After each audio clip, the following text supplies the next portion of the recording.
Hello everyone, welcome to my channel. My name's Survivalister. Today I wanted to go over a little bit of footwork I did on planting crops in Terrafirmacraft. Specifically, actually this is all vanilla Terrafirmacraft.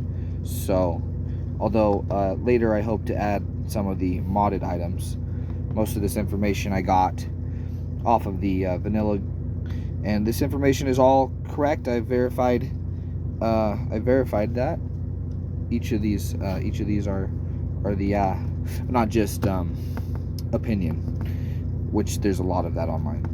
Very hard to find actual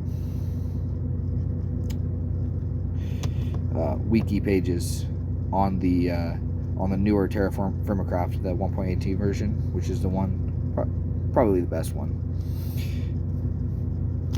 You know, in my opinion, because there's good things about the other versions, but I think this is the most refined version. It just sucks that there's not a lot of wiki on it.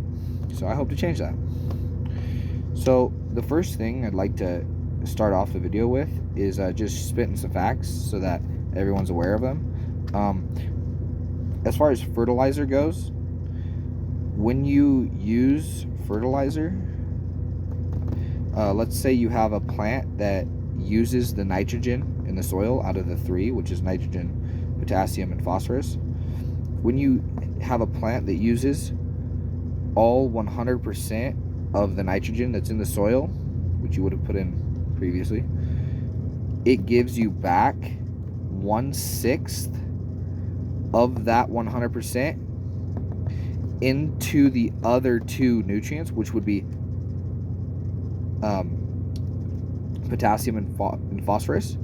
So what that looks like is in a one dirt block of farmland with 100% nitrogen, growing a crop that uses the nitrogen from 100% all the way down to 0, you will then be left with, once the plant is grown, you will then be left with a total of 16% potassium and 16% phosphorus, which are each 1/6 of that 100%. And then just to further add to that, if you had 50% nitrogen, you would then have 8% potassium and 8% phosphorus once the plant was done growing. So that's how that works.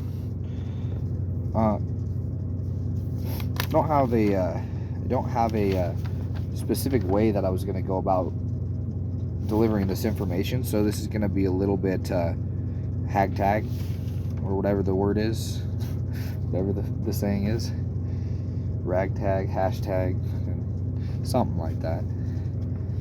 I'm gonna just show you guys this for a second. You can pause the video. There's that one.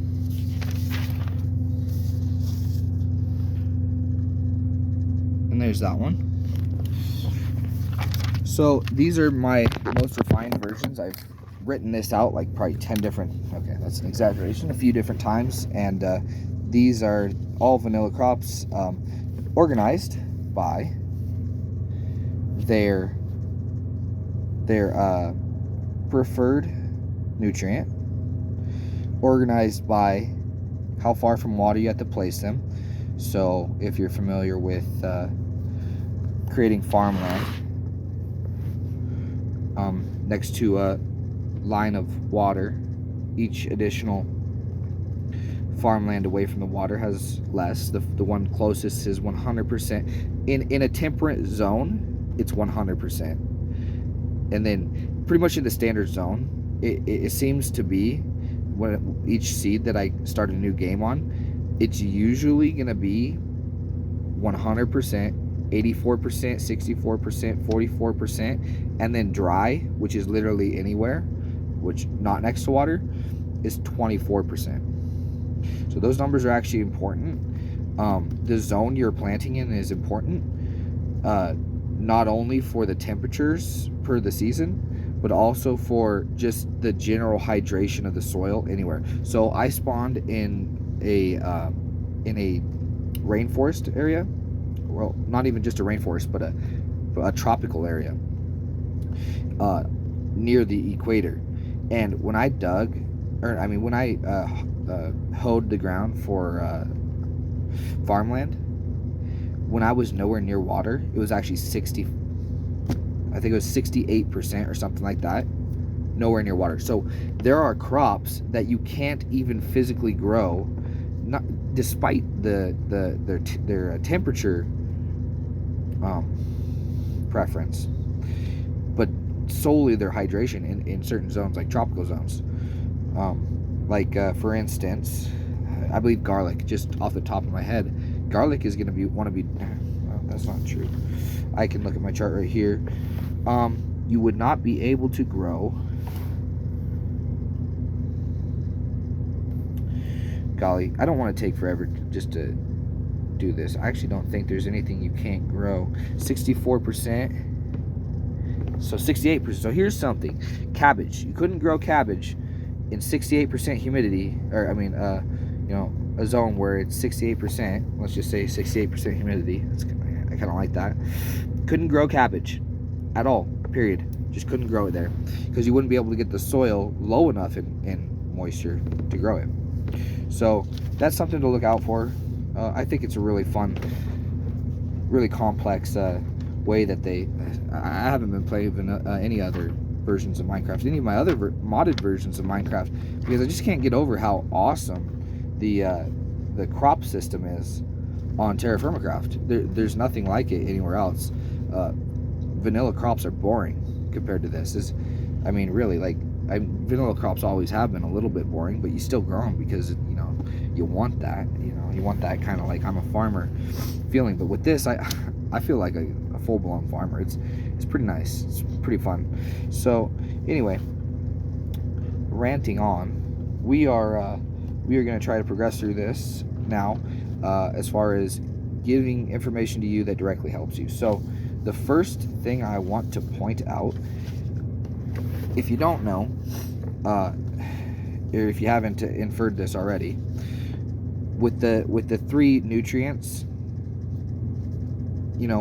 going from 1 down, using it all with 1 plant type, then gives the other 2 nutrients more. What you want to do is then cycle your crops. So inferring that, mathematically anyway, you're gonna want, let me just put this at the top of the chart here. You're gonna want your soils to approximately be okay, so another piece of information to start this: compost is very easy to get, at least as far as any other fertilizer, and it gives you 40 40 20, 40% nitrogen, 40% potassium, and only 20% phosphorus. So that becomes a limiting factor. You're gonna have to work around that, but I've figured it all out here, and you won't have to do much. So with compost being the way that it is, you're gonna want to cycle your plants from nitrogen, a plant that needs nitrogen, you're gonna grow that. Then you're gonna grow a plant that needs potassium, grow that. Then you're gonna need a plant that grows with phosphorus. Then you're gonna restart the cycle, and it's gonna be a 1 2 3 cycle. So because of the way that 1 gives to the other 2, what it looks like is you're going to want to start with 100%. This is just peak efficiency. It's not possible to obtain this, but you're going to try to aim for it.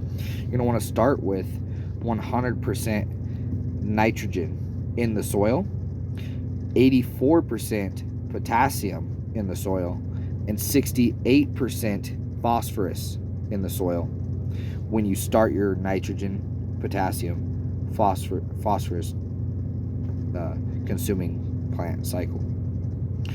So that's what peak efficiency would look like. It's not obtainable, but you can get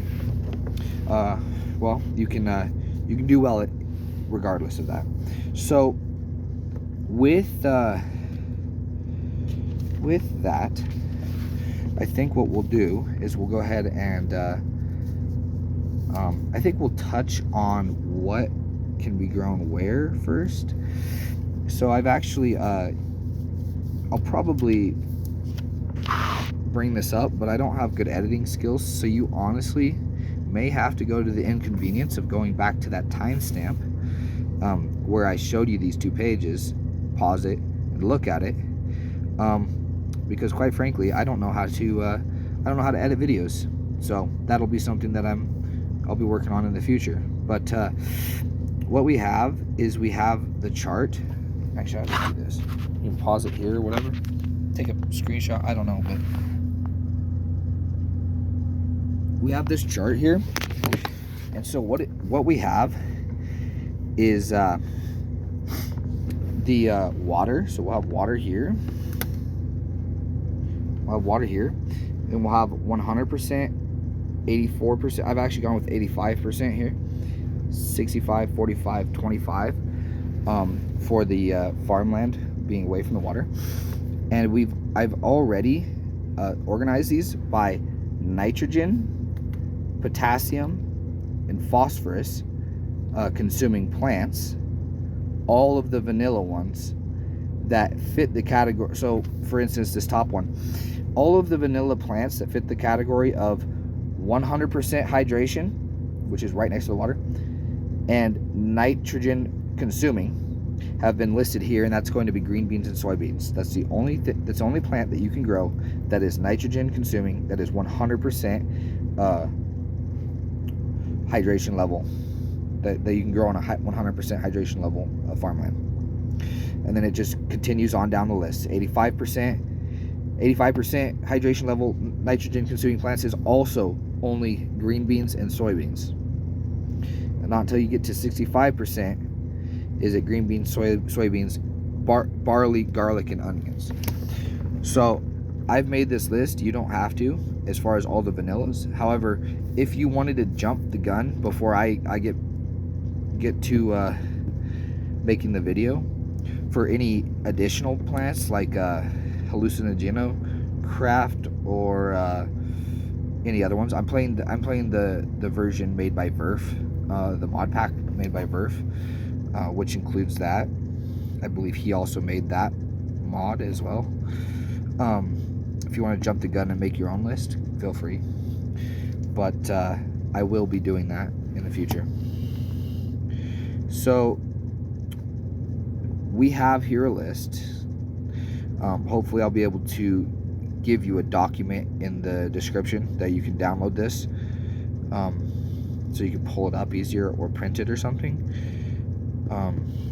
But we have this. So that list, you can go to that list when you're ready to start your cycle, and it makes it very easy, because say all of your crops are done growing on the 100% hydration level, and they're ready for a nitrogen nitrogen consuming plant to be planted. You can go here and you can go right there. Okay, I need to get my green beans and my soybeans out of my chest, and it'll be very simple that way. Now we have that. Now what I want to point out, or what I want to present to you guys today, the main thing here is actually going to be the maximum efficiencies you can get per category. So I've done a lot of math on some other scratch papers, but the conclusion that I've come to, and quite frankly all you need to take away from this video, is that the best thing that you can do is set your compost bins up, which, by the way, if you didn't read the fertilizer description in game, all you have to do is make sure that they're spaced one apart, like one space in between each of them, so that the compost bins themselves are maximum efficiency. So what you're going to want to do is you're going to want to make as many of those as you can handle going in and filling up every so often. You know, that would get old if you had a billion of them. But you want to start your compost farm, and then what you want to do, if you have a large lake near your spawn, your what do you call it, on your seed, near your base, on your seed, whatever. If you have a large lake that is maybe 5 to 10 blocks of water deep, then one of the most efficient things that you can go and just very easily start a farm and gather a lot of resource for green material for your compost bins is going to be that what is it called, duckweed? I don't think it's duckweed. It's the only weed block underwater that when you break it, all the blocks break and drop themselves and float to the top. I need to figure out what that is. I actually have no internet here right now, so that's kind of why I'm going so hard on these on the technical information here, and even have time to make this video, but I can't look that up. So that block, or that is the most efficient way to obtain green material. And then the most efficient way to obtain the quickest way to get started is going to be to break arundo or dry fragmite. Those are those blocks that you see in swampy areas, or really quite anywhere. They grow anywhere. They grow a lot in swampy areas that grow tall, but if you break the bottom block, none of the blocks above it give themselves. Only one gives itself. So you have to kind of like tower up maybe 5 spaces and then aim at the top and break them down one by one from the top. Because if you don't break them from the top, what happens is it doesn't drop itself. Obviously I said that, but if you break it from the top, each block that you break drops itself. So it's as simple as going to the middle of a patch of fragmite, towering up 5 blocks, aiming at the top and breaking down, aiming at the top and breaking down all the way around you. Dig your 5 blocks back down, and then break the bottom lower ones. Then once you've done that, you'll probably have about 100 from one patch. You'll probably have about 100 to 150 dry fragmite. What you'll then do is you'll take that 100 to 150, and those can be planted literally anywhere. You can plant them on gravel.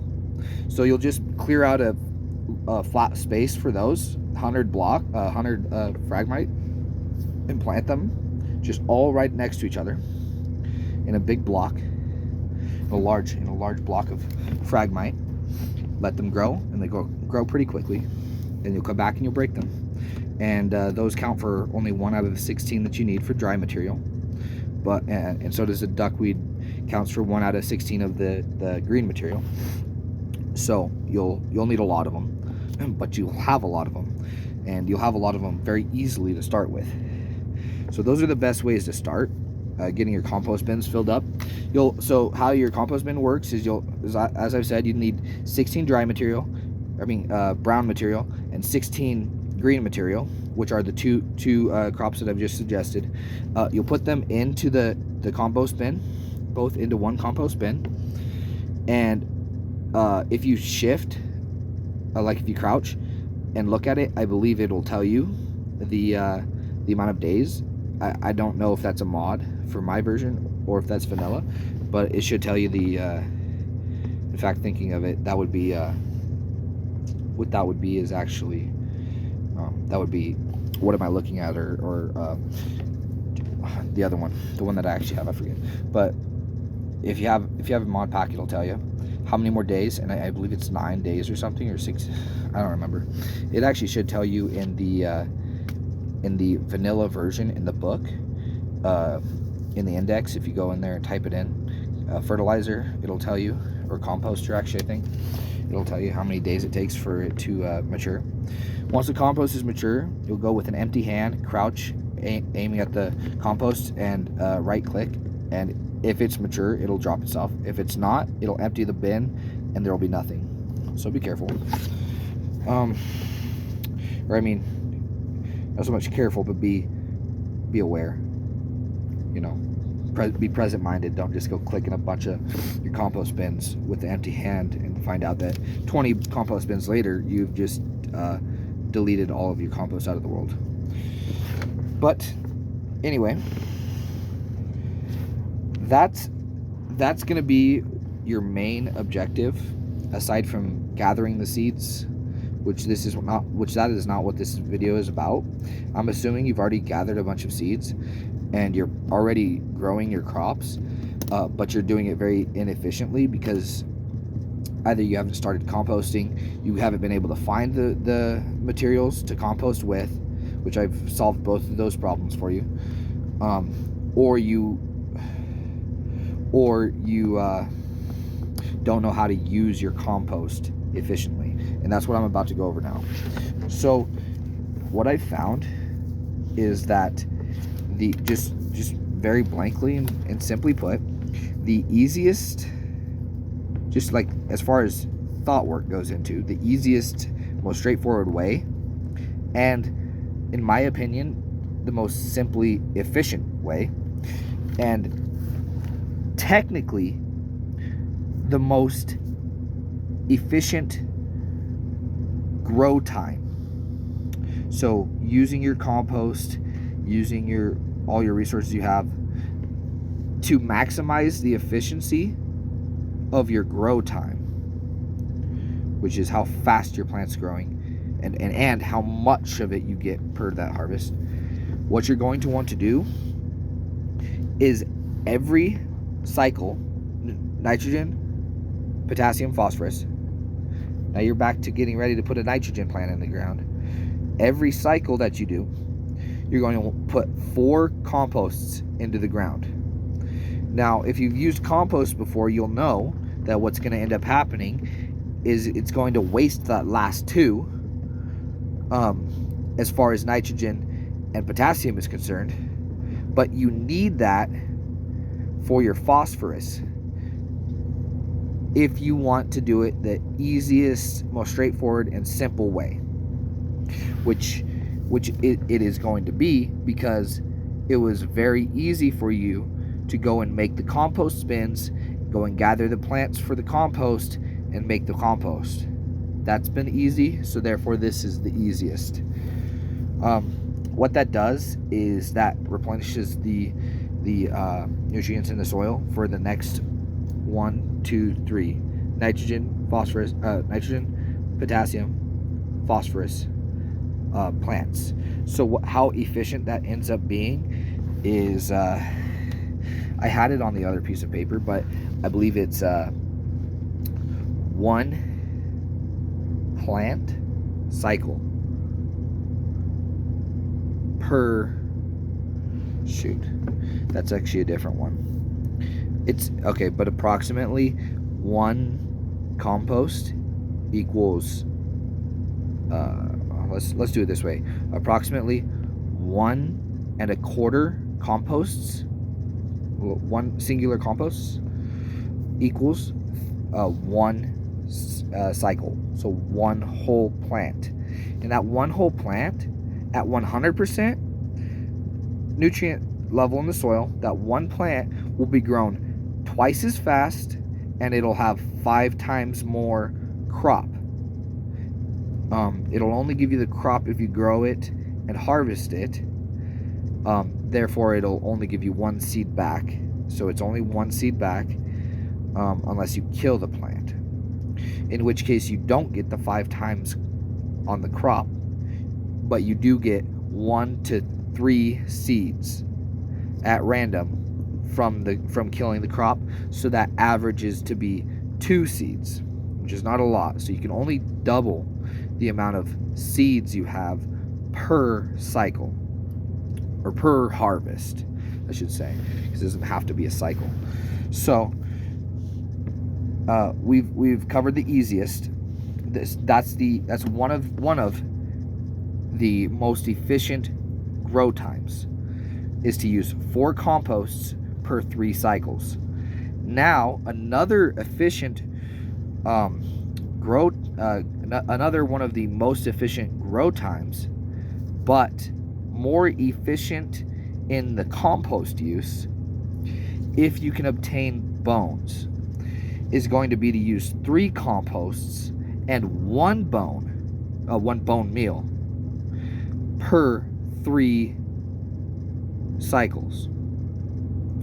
To obtain bone meal, all you'll need to do is kill a deer, which are common and respawn.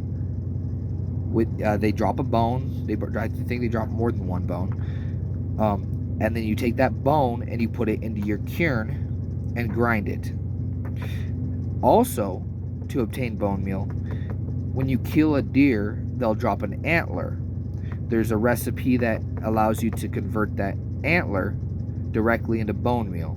All you do is you put it in your crafting grid, and it'll become bone meal without the need to progress in the game to the point where you have a quern, which can be hard because you do need a chisel to progress to that point, which means you need metal, which means you need there's a few progressions to make, but if you just get antlers, you can do this without progressing at all. All of this can be done from the get-go with just stone tools, I do believe. No, that's not true. Let me take that back. You do need a saw to obtain the lumber, to obtain the composters. So this cannot be done. I do have a method that can be done with nothing but stone tools, and I'll point that out later when I get there. So the second, it's not the second best. It's another of the maximum grow time efficiencies. It's going to be 3 composts, 1 bone meal per 3 cycles. Now, to maximize your waste prevention per your grow time, so that's maximizing waste prevention and maximizing grow time, but preferring the waste prevention. To do that, you're going to use 2 composts and 3 bone meal per 3 cycles. That can be a little bit bone meal intensive, which I've found to be much more difficult in practice, albeit more fun to hunt. Hunting is a fun thing to do. If you make a path from your base to a hunting grounds, and you make it wide enough and like wavy enough, you'll be able to very quickly go to your hunting grounds, find deer that spawn, because you need to. If you know how spawning works, you need to go through an area to spawn them, kill them, and then harvest them. That could be a lot of fun. I've actually yet to make a very efficient one, but I know how to. So that can be difficult on the bone meal part, but if you can do it, this is the most waste prevention efficient, and per grow time efficient method, and that's the 2 composts, 3 bone meals per 3 cycles. Now, to be the most efficient with your grow time per your waste, which is slightly different because it's prioritizing grow time, you're going to want to use 2 composts and 2 bone meals per 3 cycle. So that's pretty self-explanatory. I'm not going to go over that anymore. If you guys have questions, leave them in the comments below. I'm a small channel. I'll probably be able to answer all of them, and I will try to. So do that. Now, to be the most efficient solely in your waste prevention, so that when you make compost, you're not wasting some of that compost by overstocking the soil at any point in the growing process, what you'll do is you'll simply use 2 composts per, but not per 3. It's going to be 2 composts, but you're going to follow a different planting schedule.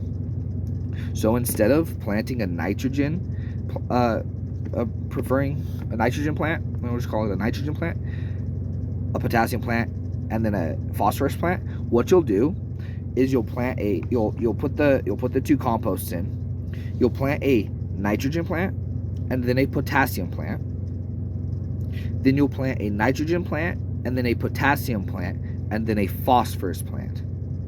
Then you can repeat. So this is 2 composts per 5 cycle. So that becomes a lot, about almost half as efficient in grow time and in yield per time for your plants. But it's the most efficient compost time. Most efficient waste prevention. So what that means is you'll spend less time actually creating the compost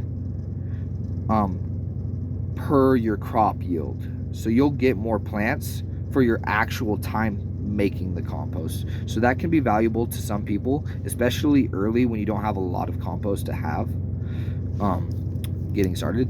That might be more efficient overall. All of these have a specific use that could be utilized and be most efficient. You'll just have to use your head in game, as far as what you're given, the cards you're dealt.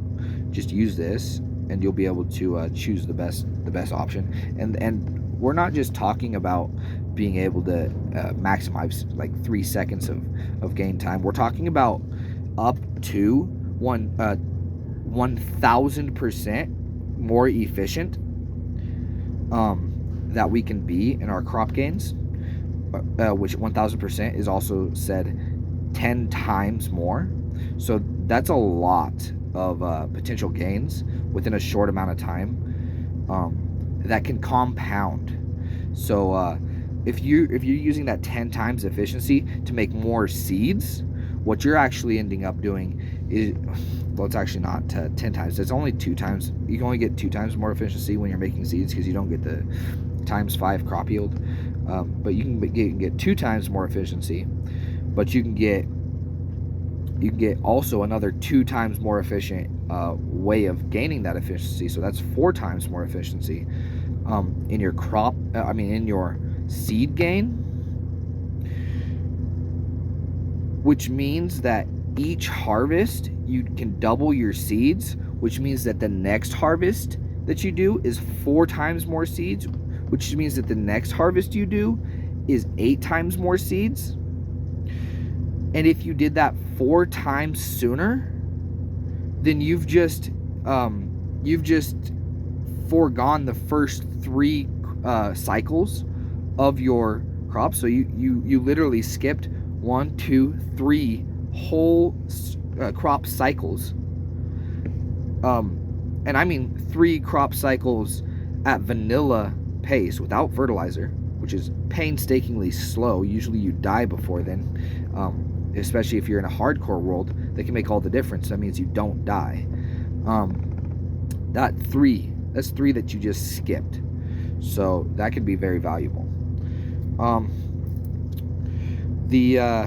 So that is the most efficient waste prevention.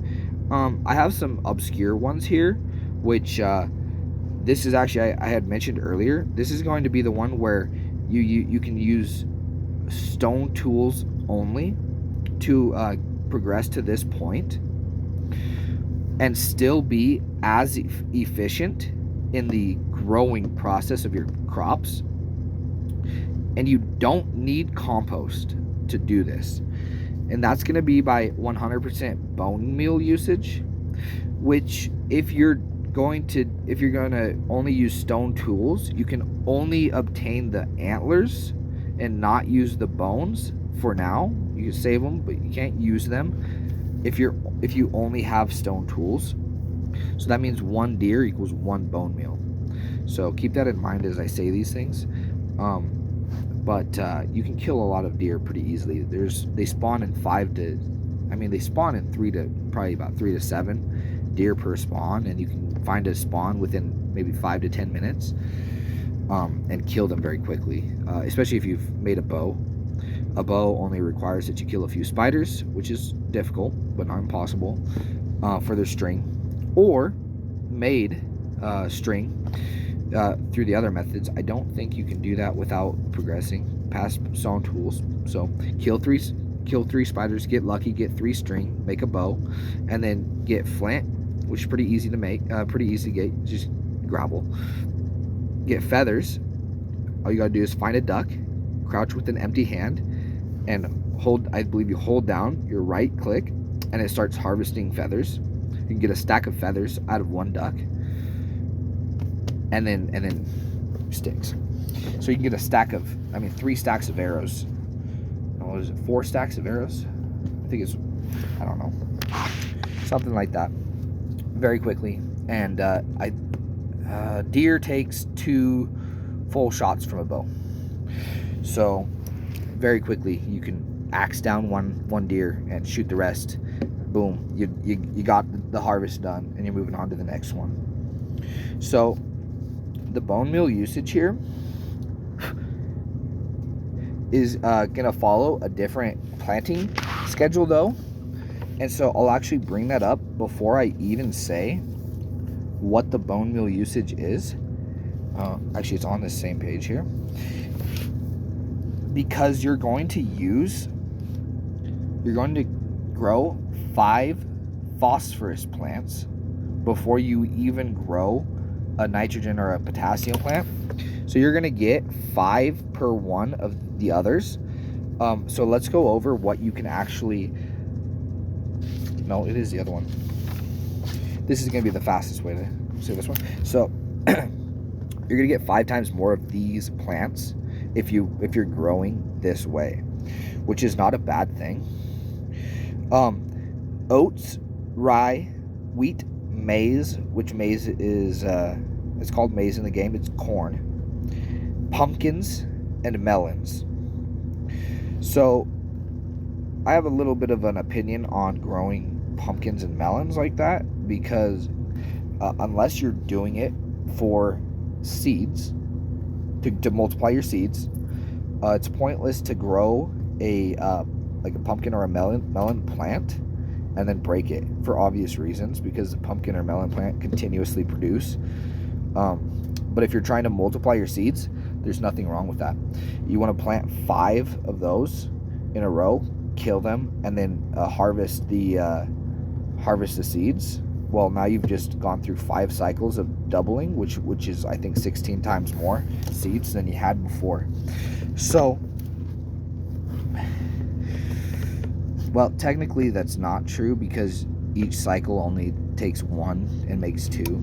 So you have 5 times more seeds, or something like that. 5 more seeds, I believe. Okay, so each cycle you'll gain 1 seed on average. So you'll have 5 more seeds once you've cycled one time. So just those again is going to be oat, rye, wheat, maize, pumpkins, and melons, which, as you might notice, those are all grain. I don't know how the game treats maize, because I've actually not found it. But the other ones you'll have to make into bread, and you'll have to make into dough and then into bread, which will satisfy your grain nutrient in the game. And if you're more hunter-gatherer based, what you can do with those bread is simply, while you're traveling, you can break a wild crop and use the vegetables, and you can gather wild fruit and use the fruit. I believe you can use fruit in that. No, actually, I don't know. I don't think you can use fruit. Sorry, so you can't use fruit. You can break wild vegetables, and you can use meat in the sandwich. So you'll have grain.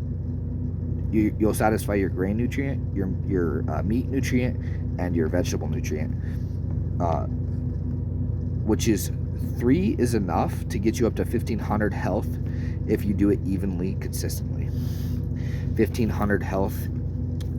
That means that if a spider bites you and hits you 2 to 3 times and bites you, and you're taking the poison damage for all that time, that you'll only be at about 200 to 300 health, which means you can survive a couple of fall damage, and I think even a zombie hit. So that it's important to keep your health up, your vitality up, high enough to take a hit like that. And if you're in the Stone Age and you want to stay in the Stone Age for a while for some reason, this would be a good way to do it, because you could satisfy 3 nutrients without without extra work. That being said, it's also very easy to just make salads as well, because you can put meat, fruit, and vegetables into a salad, which that's 3 as well, but you can't get grain, so you could actually do both and you can have 4. It'd be easier. So that's something to keep in mind. But I've really made this a long one before I ever even said how many bone meal it takes, and as you might have already guessed by how hard it is to get a lot of bone meal. Well, I guess you might not have guessed how many it takes, but it takes 50 bone meal per 5 cycles. Let me see here. So you do 1 cycle, 50 bone meal is going to be 500, and that's going to give you the last 2. 5. It's actually more than 5 cycles because you get the last 2 free. I think I just got quiet there. I'm not sure if you could hear me. So so 7 cycles. So 50 bone meal gives you 7 cycles. And so 54 divided by 7 is 49 divided by 7 is 7. So 7 bone meal equals 1 cycle on average. So 7 bone meal, that means 1 herd of deer equals 1 cycle. And that 1 cycle is worth 2 times the growth speed and 5 times the crops. So you tell me, is it worth finding and killing a herd of deer to grow 5 times as many crops at twice as fast? I think so, especially early game, because early game, it's harder to farm early game. So being able to manually make your process go faster early game, obviously that's worth something.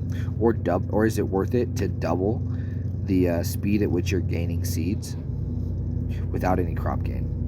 Early game, yes, I'd absolutely say so, because it's hard to go out and find seeds quickly, but it's also possible that you do both. Go out, find seeds, kill deer, and while you're doing that, now you've got double efficiency in one thing, and you've gained more seeds by foraging.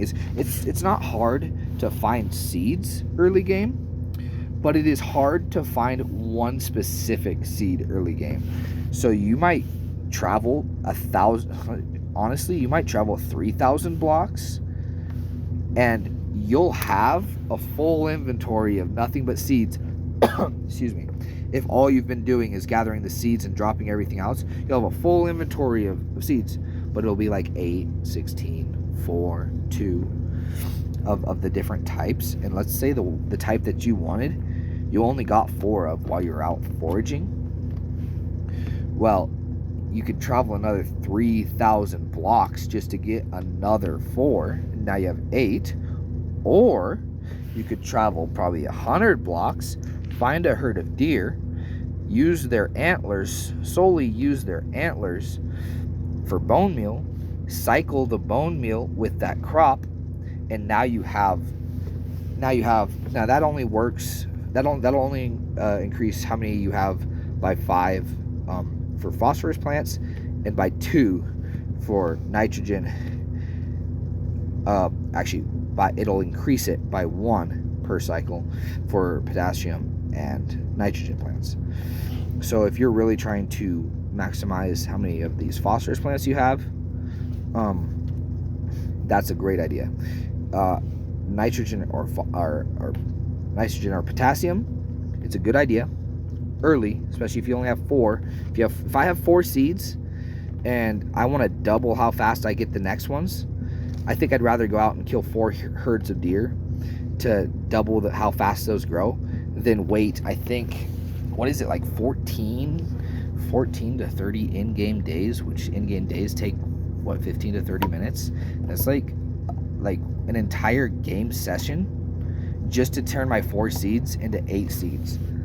Or I could have that and turn my 4 seeds into 8 seeds, also gain the drops from killing the deer. I think I've already said this, but have the amount of time, and now I've doubled how many times I can do that in a game session. So instead of turning 4 to 8 in a game session, now I've turned 4 to 8, and I've turned 8 to 16. I've turned 8 to 16 in a game session. So the next time I go get on the game, I'm gonna be at 16 seeds, and that's probably gonna be enough of that particular seed that I don't need to go out of my way to kill deer anymore for it, and I should be good for a while. So there's definitely uses for each of these. That doesn't mean that you're gonna all use all of them in any game session that you do. And I'm talking about hardcore worlds, because when you die, you lose your world, and now you start your entire progression over, which means that you're gonna have a lot of work to do to get back to where you were. So you're gonna want to be efficient doing that. In non-hardcore worlds, you can kind of just abuse the fact that you can die, and that's what I don't like about it, which is why I don't even play it anymore. Once I die, it kills the game for me anyway, so why not just kill the game via hardcore mode, and that way I'm forced to start a new game, because it definitely feels like cheating when you cheat to bring your world back. So I don't like it. I only play hardcore in Terrafirmacraft. So really in anything, I play hardcore in most of the game, most of the mod packs that I play, even RL craft. I don't like playing survival mode. I only like playing hardcore mode. I really think death should be more punishing. So the last one that I have here is just kind of it's kind of a recap on maximizing waste efficiency, but doing it in a way that's a little bit less efficient, less time efficient. It's similarly waste efficient. It's 100% waste efficient, just like the one we went over before, but it's a standard 3 cycle. So you plant a nitrogen, a potassium, and then a phosphorus, and you restart. So it's a little less complicated, but more importantly, it's just well, actually, I think that's really the gain from it, is that it's less complicated. So what'll end up happening with that one is you'll have to use it's less complicated one way, but it's more complicated another way, because what you'll have to do is, if you remember in the beginning when I said that the maximum efficiency that you can gain is to start your soil out at 100% nitrogen, 84% potassium, and 68% phosphorus. I don't think I said why you need to do that, but the reason why that's the most efficient is because when a nitrogen plant grows and uses 100% of the nitrogen, 100% gains 16%. So if you plant nitrogen at 100% and you use it, and this one's at 84%, that's 16 less than 100. Now that 84 becomes 100. Now you'll plant that one, and your 68% phosphorus has now grown to 84%. And I think you can see where I'm going with this. But when you use that potassium, it then replenishes your 84% phosphorus up to 100%, and then the cycle would technically repeat, but the important part is that you're getting that 100% out of the phosphorus, so that the plant grows as fast and as crop yielding as possible. Then the problem then is that this isn't 100% again, and there's no way to bring the Like, no, there's no way to use compost. There might be a way, but it'd be very complicated to bring the compost up to 100% again. So that's technically the most efficient, impossible way to get to it, but we can approach it, and that's the point of this. So in order to approach maximum efficiency while obtaining a literal maximum waste prevention efficiency. So approaching road time efficiency and yield efficiency, obtaining 100% literal waste prevention efficiency. What we'll do is we'll use compost, but we starting at nitrogen, we'll use the compost until the levels reach no more than 100% nitrogen, 84% potassium, and 68% phosphorus. It can't go above any of those. So if it's at 60% phosphorus, but it's at 0%, this is an extreme example, but 0% nitrogen or 0%, it'll never be that actually. If it's at 60% phosphorus and you're starting your nitrogen cycle and it's only at 50%, and your other one, and whatever it is, whatever your other one is, if that's at 50%, you can't bring it up anymore because you're at 60% phosphorus. If you bring it up, you will eventually go over in your phosphorus, theoretically. Technically, with the example I just gave, you won't because you're too low, but it is much easier to look at it this way. I can't go over 80, I can't go over 100%, can't go over 84, can't go over 68, starting my nitrogen cycle.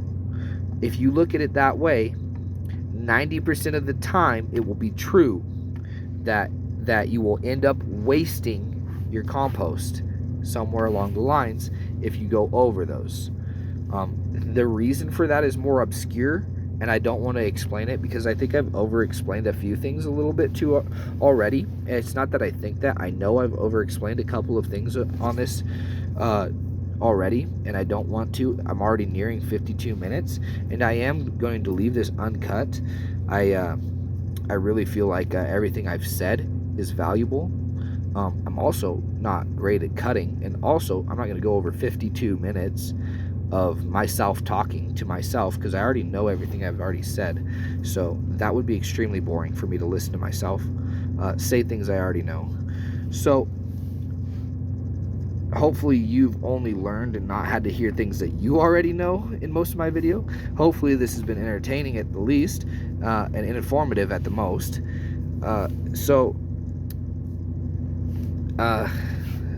Have I said this? So you've basically, all you do for this last one to maximize waste and approach maximum efficiency is simply to never go over 100% nitrogen. I've already said that. You get the point. So that's useful. That is useful in a way to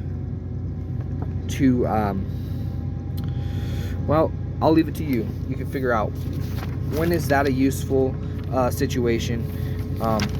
We also have here our zones. We are limited in the game to planting certain crops in certain zones. Give me 1 second. Okay, so as I was saying, we are limited in the game to growing certain crops in certain regions.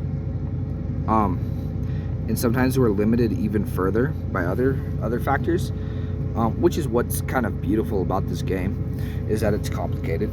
But this chart here that I have outlines what you can plant where, whether it's nitrogen, potassium, or phosphorus. What you can plant where. It has its low and high temperatures that it can do. So what you'll do is, over time, as you've played the game, you'll notice that in certain regions temperatures get much lower, or in other regions, they don't get so low. So like in the real world, in California, in Southern California, the temperatures only get to 40 degrees Fahrenheit in the winter, in the middle of the winter. As cold as it gets in Southern California is 40 degrees. So what that allows people in Southern California to do, if they ever can find water, which is impossible, right? Another restriction, right? Complexity. So it's beautiful. But if they get water in California for some miraculous reason, they can grow plants in real life that would die otherwise in, say, freezing temperatures at 32 degrees. They can grow those plants in the middle of winter, and then in the summer they can grow other plants. They can literally grow year round because it doesn't freeze there. That being said, in the growing season, the typical growing season, they can't grow certain plants because it's too hot there. So, you know, it's the same in game. I mean, in game is modeling real life. That's why I bring that example up. In game, every plant has a minimum and a maximum temperature that it can grow in. If the temperature goes above or below that, I'm not sure how the game processes that, but it dies. Now, does it die immediately? I'm not sure, and I might do testing on that, but I don't think it matters incredibly whether it dies immediately or not, because if the temperatures are below freezing, they're probably going to be below freezing for a while. So, which means it'll die. So, we have quite a few options to choose from as far as what plants we can grow, but there are some that are much better because of their wide range of use than others. Unfortunately, so my favorite one, for a multitude of reasons why I think it's the best, unfortunately, it cannot be grown in high temperature regions. So that's going to be garlic.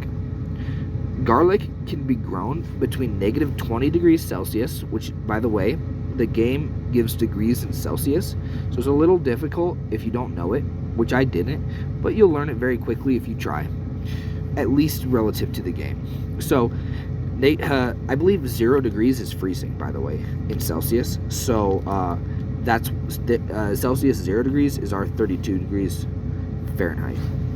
So that's freezing. So garlic will grow at negative 20 degrees Celsius, which is very cold. That's like 0 degrees Fahrenheit. That's like when you walk outside in the middle of winter in Wisconsin and your boogers start freezing to the side of your nose. It's really cold. So in game though, garlic will grow from negative 20 to 18 degrees positive in the Celsius. So 18 degrees positive in the Celsius is actually fairly cold. That's probably more like 50 degrees Fahrenheit. So it's what it is there's not a lot of really there's no warm places in the game that you can grow garlic in the summertime. So if you're in a cold region, you can grow garlic year round, which is really good because that means you can get a lot of garlic quickly. But you don't necessarily have to do that, and that's why I find garlic to be such a good crop, because garlic keeps for about 8 months in game. I believe it's 4 months and then 8 months in a pot. So there's other ways to even extend that further, but at 8 months of preservation, you really don't need to. So it's one of my favorite crops because it's very simple. Not one of my favorite crops because it does give you garlic breath. So if you're playing with your friends, they will want to be away from you quite often if you're abusing garlic. But I do it anyway. So garlic has its limitations, but you can almost always grow it in the winter in most regions. It also has a further benefit that I also like this crop a lot for. It can be grown in soil that is as dry as 15% hydration level, which means that in the furthest north or in the most cold regions, which are typically bring your hydration levels down. So in an extreme case, I think I teleported on creative on a test world to like 20,000 or something like that, and it was in the middle of a deep ocean biome, and it was frigid, freezing cold. I planted, or no, I didn't even plant, but I put a base down on the surface, and a base plate and soil, and I tilled the soil, and the the soil directly next. Actually, come to think of this, I might be wrong on this, because that was salt water. So temper this with your own thought. I don't know if salt water acts differently. I just realized that. But right next to the water, the block right next to it, which is usually 100%, was only 95%, and it very quickly decreased from there. So and if you put a block kind of diagonally, which normally doesn't get affected at all, it gets even lower, even quicker, I believe. So I'd have to test that to say exactly, but it was a very quick observation that I made. But so what I'm getting at is that garlic, even in very frigid zones, where soil that is nowhere near water will be less than 25%, which tends on a lot of these hardy plants in that way. Actually, hardy's not the right word, but on a lot of these plants, their lower end in hydration tolerance is about 25%. So they can't be grown in dry soil in further north applications, whereas garlic and a couple of other ones, but garlic specifically, can be grown down to 15% hydration level in the soil. So that gives it and it can actually be grown, where is it? It can actually be grown up to 75% hydration level, which normally is 64%. So it can be grown on the block that's, let's see here. This is water. This is 1 away from water. This is 2. It can be grown on the block that's 2, 3, and 4 away from water, or anywhere, which is 4. So 2 and 3 away from water, and anywhere that's dry. So that's 3 blocks of your typical farm that it's going to be able to occupy. So it ends up doing that in my farms, because it's just such a good block, or good crop. The other things that I really, the other crop that I really like is actually 2 different ones. It's pumpkin and melon, but those end up being very similar, the way that they made them in game, because pumpkins and melons are both phosphorus plants, and pumpkins and melons occupy different, each occupy different hydration levels. So where there is melons, there isn't pumpkins. So that ends up being very symbiotic in a way. They one goes and occupies a space, and the other occupies a space next to it, and they don't get in the way of each other. So you don't have to pick and choose between the two. Melons need to be right next to water. The melon plant itself needs to be on the block right next to water, or the block 1 away from water. Or numbers are funny, huh? So the block 1 away from water, or actually I think we'll say the block right next to water is 0. So the block right next to water is 0, and the block 1 away from water.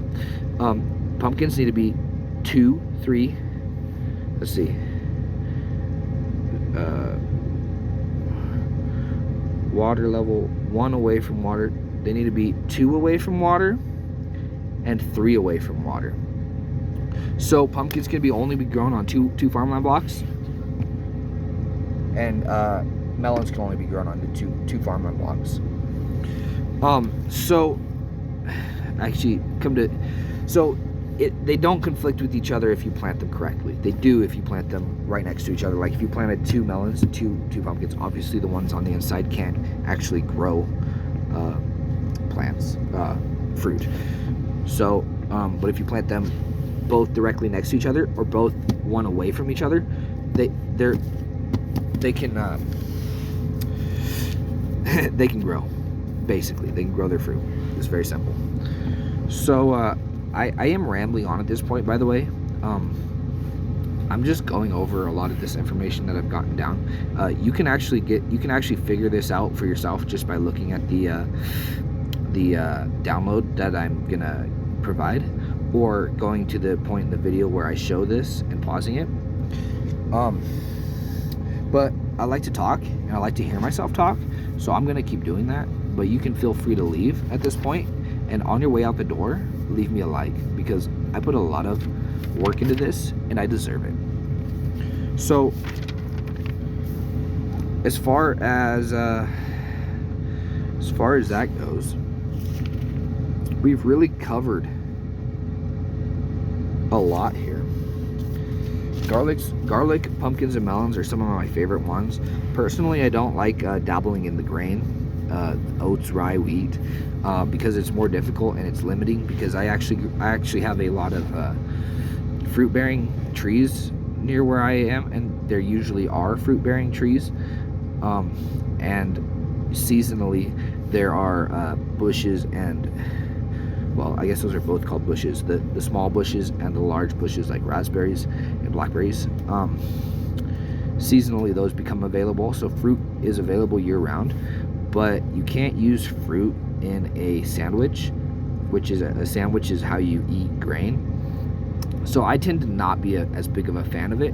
However, I am constantly, what's the word, experimenting with it. So I do have a lot of facilities for making it right now, and I do have a lot of seeds for each of those at the moment. I don't have a lot of seeds in total,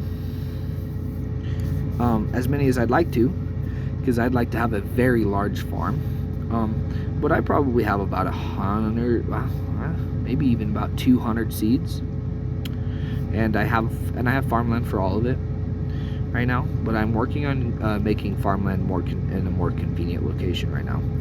I'd love to show you guys. I don't know if I'm going to be able to edit this video. It'd be pretty cool if I could take this the picture of myself and put it up in the corner, and then in the actual foreground of the, probably covering my mouth, you can't hear me, in the actual foreground of the video, show some gameplay of me just running around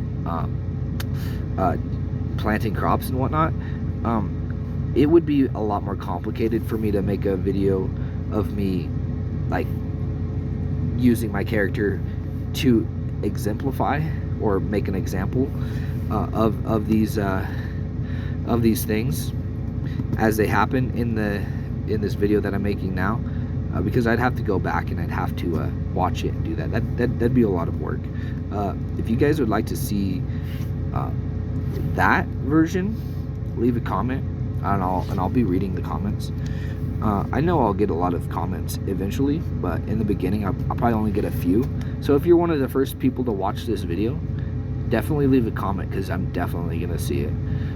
It'll probably matter a lot more than later videos, but I wish I could read them all, but I've seen how small channels blow up very quickly, and I've got to apologize ahead of time. I'm not going to be able to read all of my comments. It already is going to take a lot of time for me to make the video in the first place. So reading the comments on top of that is just a lot more time, and I honestly, I like playing the game itself more than I do reading comments. But I like reading comments, so I will definitely still be doing that. So that is most of what I have on the subject of growing crops in Terrafirmacraft with vanilla crops. I'll be able to make more videos later, including mod packs, crops that are in mod packs, and maybe I might even find more information that is helpful. For now, I do have one more thing I'd like to share with you that is on the topic of efficiency, and also on the topic of aesthetics, as far as making making you know what I mean, stuff. Let's see. So basically, I have to do this again, but here's a, let's see here. Is that gonna be upside down? Hold on. That's at the top of the screen. So I guess it technically, well, does have some words on there. This way. Okay, so I have here a little, this is not going to be something that I can just verbally explain. I'll have to show you. So here I have a nice little drawing of a design. Each of these squares represents one block, very obviously. Here is a small warehouse that I have, and you're not, here's a small warehouse that I have, and you're not going to be able to see it. It's actually going to be off this paper. But right here goes a warehouse with 4 entrances, chests, 1, 2, 1, 2, 1, 2, 2 on either side of the entrances, and right here's water, water, water, water. This is water. All of this is water here, and what this is this is a dock, and what these are, this. Oh, sorry. This is land. It's kind of off screen. Farmland, specifically. This is farmland. This is farmland, and let's see. There's farmland off screen over here. And then these are bridges. Right here. These are all bridges. So that what this allows is that you can use the land and the dock, the farmland, and the water for transportation. So a boat and water, obviously, and the boat then it can then get to any point here pretty quickly because it can go under the bridges, and you can go walk over the bridges, and farmland can be accessed on the farmland plots. Then let's say you're harvesting a bunch of melons or pumpkins, you can then bring those over and place them. I find it a lot more aesthetic to place the pumpkins and melons, and also just a lot more efficient in general, because then I don't have to combine them to make a singular what's it called, a decay. So I plant them here, and set them down here, and it becomes a very aesthetic way of storing those things. And there's a lot of other things that you can store as well that's aesthetic that way.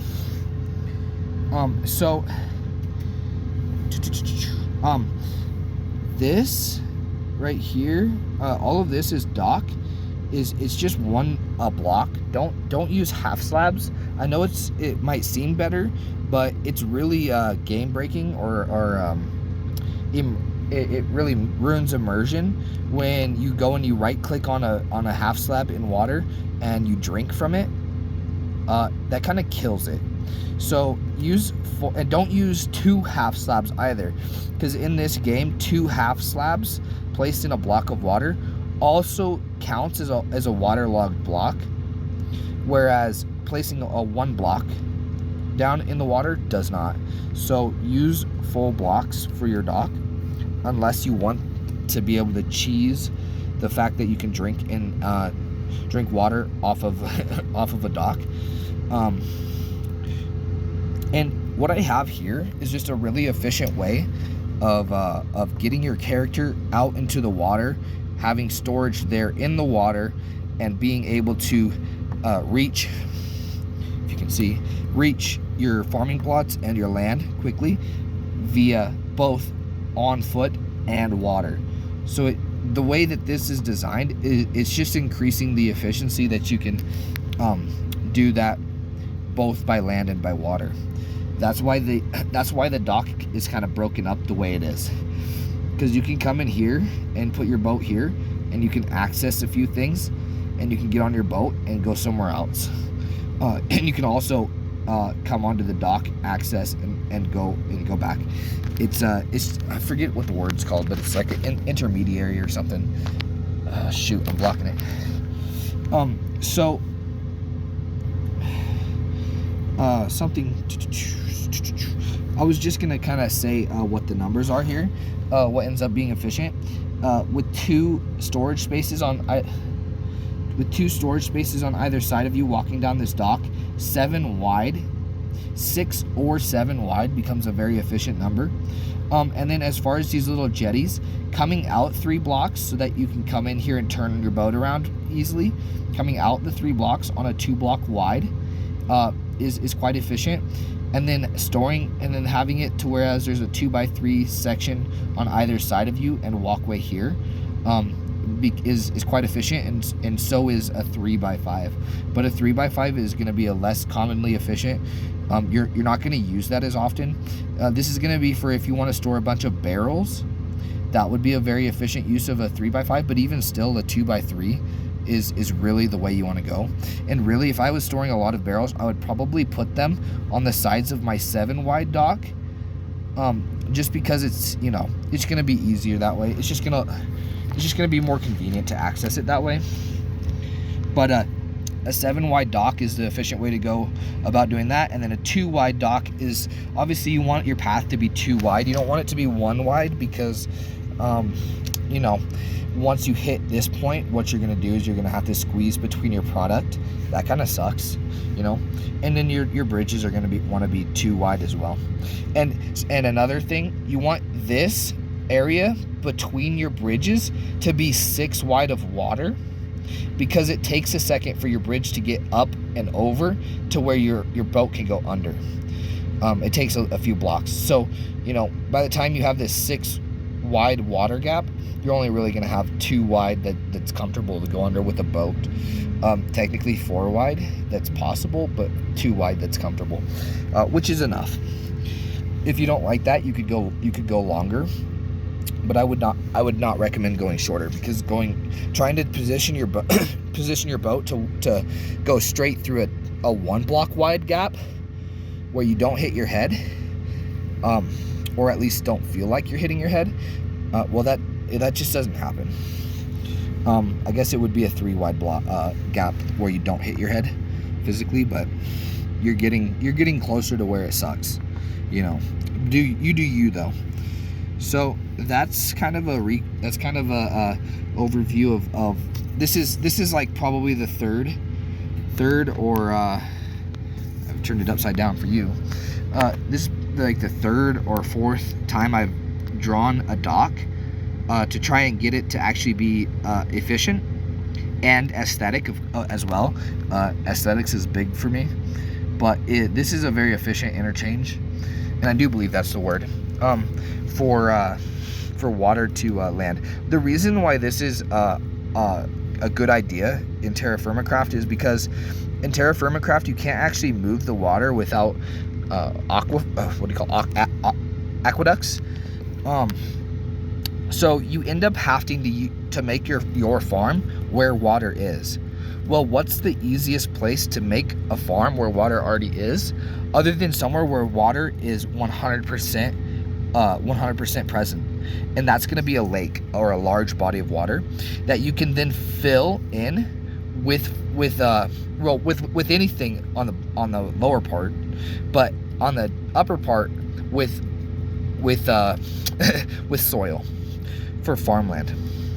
And what that then does is now it's right next to water, and the way that you'll determine how much you want is you'll simply think, well, how many plants am I going to plant that need to be directly next to water, and how many am I going to plant that need to be away from water? And that'll determine how wide you make this and how long you make this. But the reason that there's a gap here is so that you can come straight in off the lake from adventuring, and come straight in from the sides here as well. Because it kind of sucks if you're coming in this way and then you'd have to come all the way around to get in, and then all the way around to get back out. So that's just why I've broken it up so many times. It tends to be that these sizes, the way I've sized everything and the way I've spaced everything, it tends to be very efficient. But you can manipulate it slightly or a lot to meet your needs. So anyway,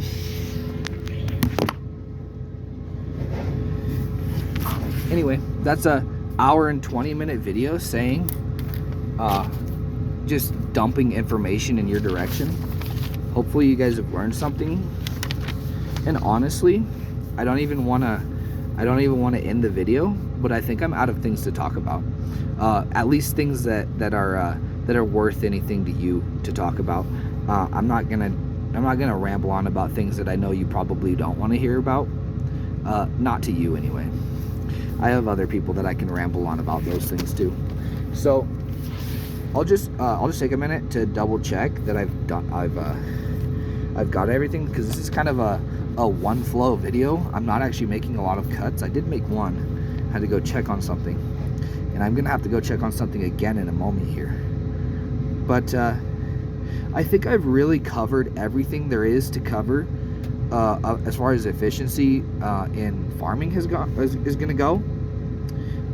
If any of you have anything valuable for me to give back, as far as information, really on anything in Minecraft, or specifically in Terrafirmacraft, I'm pretty good on Minecraft. Terrafirmacraft though is so large that I'm still learning it, and I've been playing Terrafirmacraft for the past a while now. Let's see, almost 6 months. It's like 4 to 6 months now that I've been playing Terrafirmacraft, creating a world in hardcore mode, trying to find copper, and then dying before I ever find it, right? There are other things that I've learned that I'd really like to share with you guys, specifically on the mod pack that I'm playing, but as far as shortcut, just anything. But I'm not going to do that in this video, because I really want this to be oriented around farming, compost, fertilizer, where you can farm, where you can put your farms, and then I guess what I could add to this video is aqueducts, but I think I'm going to leave you on a cliffhanger there and just say that you can make aqueducts to move water from a source block as far away from that source block as you want, which if you played Terrafirmacraft at all, you'll know that that's without dropping a level, you'll know that that's a valuable thing, and you'll just have to go on Terrafirmacraft. You go on your little book and find out how to make that yourself. Bye.